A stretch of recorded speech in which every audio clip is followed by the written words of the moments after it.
हम पढ़ेंगे रोज़नामा इनकलाब का इदारिया यानी एडिटोरियल। कोविड महलूकीन के वर्सा को मुआवजा। कोविड महलूकीन के वर्सा को मुआवजा। महलूकीन यानी हलाक होने वाले, मरने वाले। वर्सा ये वारिस यानी उत्तराधिकारी की जमा यानी प्लूरल है।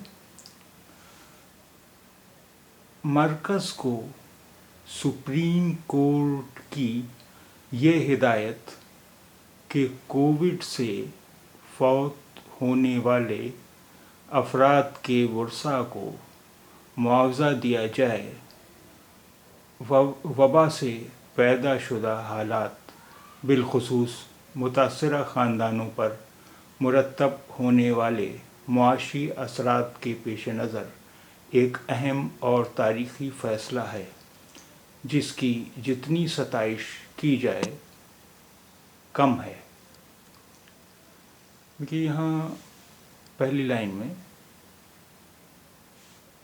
कोविड, यहाँ वाव छूट गया है, कोड लिख गया है, तो ये कोड हो गया है, कोविड है। फौत होने वाले यानी मरने वाले, वर्सा यानी वारिस का प्लूरल है, वर्सा को मुआवजा दिया जाए। वबा यानी एपिडेमिक। मुआशी असरात इकोनॉमिक इफ़ेक्ट्स। सताइश यानी तारीफ। मरकज़ को सुप्रीम कोर्ट की ये हिदायत कि कोविड से फौत होने वाले अफराद के वर्सा को मुआवजा दिया जाए, वबा से पैदा शुदा हालात बिलखुसूस मुतासरा ख़ानदानों पर मुरतब होने वाले मुआशी असरात के पेश नज़र एक अहम और तारीख़ी फ़ैसला है, जिसकी जितनी सताइश की जाए कम है।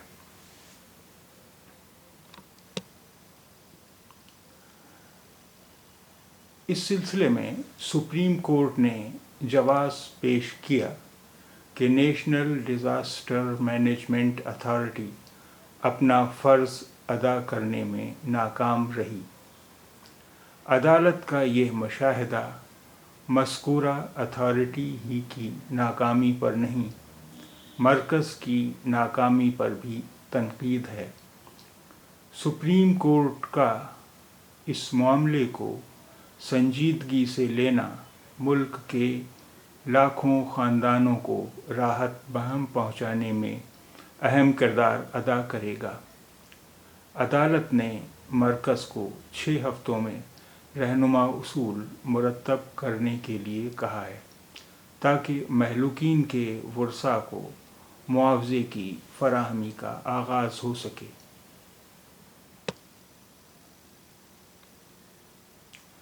याद रहे कि मरकज़ ने मुआवजे से बचने की कोशिश की और डिज़ास्टर मैनेजमेंट एक्ट की दफ़ा 12 का हवाला देते हुए ये दलील पेश की थी कि इसमें मुआवजे की अदायगी को लाजिम नहीं किया गया है, इसलिए हुकूमत मौजूदा मुआशी हालात के पेश नज़र इसकी मुतहम्मल नहीं हो सकेगी।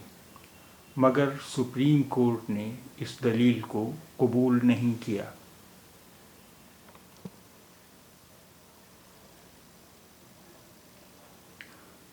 सुप्रीम कोर्ट ने इंसानी नुक्ते नज़र से हालात का जायज़ा लिया है। पूरे मुल्क में ऐसी दास्तानें बिखरी पड़ी हैं जिनमें घर का वाहिद कमाने वाला शख्स कोविड की नज़र हो गया और अब उसका घर गैर यकीनी हालात का शिकार है। 2 वक्त की रोटी कहाँ से आएगी, बीमारी आज़ादी में इलाज मुआलजा कैसे मुमकिन होगा, बच्चों की पढ़ाई लिखाई का क्या बनेगा और मकान के किराए या EMI की अदायगी कैसे होगी।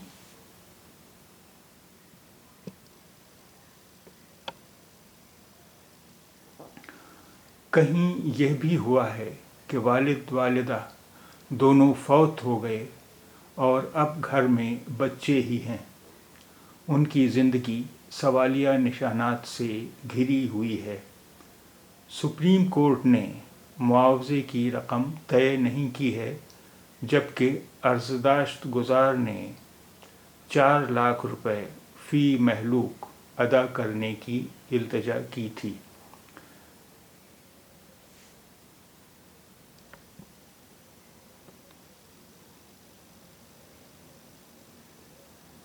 اس بات کا امکان کم ہی ہے کہ حکومت 4 لاکھ روپے پر رضامند ہو جائے گی، مگر دیکھا جائے تو 4 لاکھ کی رقم سے بھی فوری راحت کے علاوہ اور کیا ہوگا۔ اگر کسی گھر میں 2 بچے، ان کی ماں اور ان کے بوڑھے دادا دادی ہیں، تو 5 افراد کے اس کنبے کی کفالت کیسے ہوگی، جبکہ وہ شخص ہی نہیں رہ گیا جو کلیدی کردار ادا کرتا تھا اور ان سب کا کفیل تھا۔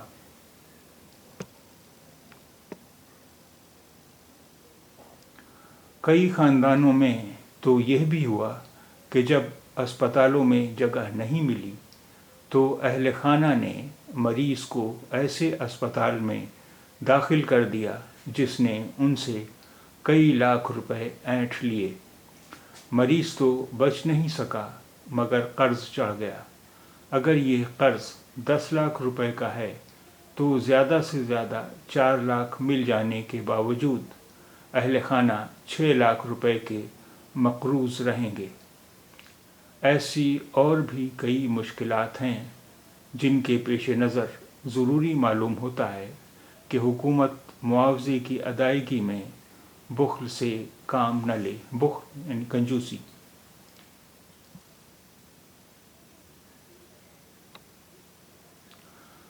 اگر حکومت آمادہ ہو گئی تب بھی مسئلہ یہ درپیش ہوگا کہ بہت سی اموات کو کورونا سے ہونے والی اموات تسلیم نہیں کیا گیا ہے۔ مہلوکین کے اہل خانہ کے پاس کووڈ سے موت کا سرٹیفکیٹ نہیں ہے، جو دراصل جاری ہی نہیں کیا گیا ہے۔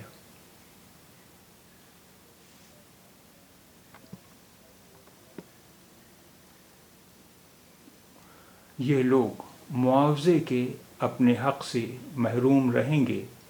اس لیے یہ بھی ضروری ہے کہ حکومت عدالت کی ہدایت پر جو رہنما خطوط مرتب کرے ان میں اس مسئلے کو بھی پیش نظر رکھے اور اس کا بھی کوئی حل پیش کرے، ورنہ انصاف ادھورا رہ جائے گا۔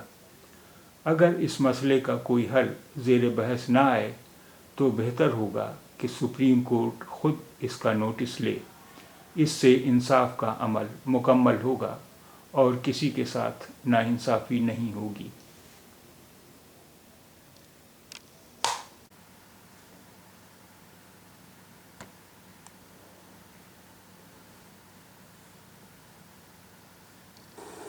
Hello everyone, we are going to solve these questions without using calculator. Let's see how. So अगर हमें कोई भी नंबर 5 से डिवाइड करना है तो हम अपना करेंगे क्या, सिंपली हम इस नंबर का डबल कर देंगे। सो डबल ऑफ 24 इज 48 और 1 डिजिट के बाद हम पॉइंट लगा देंगे। So this is your answer. Let's take another example. So हम इसका डबल करेंगे विच इज 4 8 8 2 और 1 डिजिट के बाद हम यहाँ पे पॉइंट लगा देंगे। Now what is the answer of this? Solve it and right it in the comment section. अब अगर हमें कोई भी नंबर 50 से डिवाइड करना है तो हम अपने इस नंबर का डबल करेंगे विच इज 1 2 8 और 1 2 डिजिट्स के बाद पॉइंट लगाएंगे। सो this is your answer. Another example is 1 2 6. So double of 1 2 6 is yes 2 5 2 और हम 2 डिजिट्स के बाद यहाँ से पॉइंट लगा देंगे। So this is your answer। 5 से डिवाइड करने के लिए हमने इस नंबर का डबल करके 1 डिजिट के बाद पॉइंट लगाया था। यहाँ पे हमने डबल करके 1 2 डिजिट्स के बाद पॉइंट लगाया है। एंड आई होप आपको समझ आ गया होगा कि इस क्वेश्चन में हमें कितनी डिजिट्स के बाद पॉइंट लगाना है। So solve this question and write your answers in the comment section. Thank you।